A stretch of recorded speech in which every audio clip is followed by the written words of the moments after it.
23.482 вработени минатата година побарале од лекарите да ги испратат дома. 2/3 од овие осигуреници имале некаков вид заболување.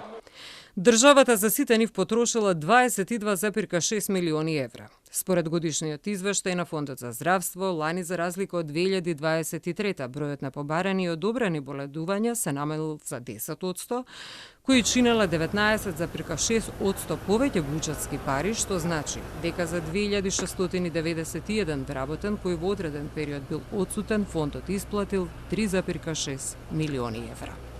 Во 2024 година дадени се вкупно 23.482 права за боледувања, кои според законските одредби се на товар на фондот и во однос на 2023 година се намалени за 10,3%.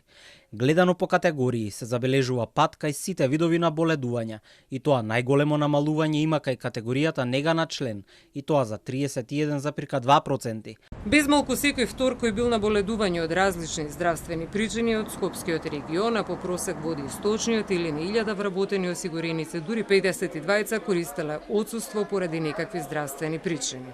Во Полошкиот регион стапката е најниска или само 20 осигуреници користеле боледување, но затоа 39 осигуренички на секој 1000 заминале на породилно отсуство. И покрај тоа што е намален број, државата потрошила 6,9 милиони евра повеќе за платените отсуства на родилките. Во споредба со претходната 2023 година, вкупниот број на породилни отсуства бележи намалување за околу 2,5%.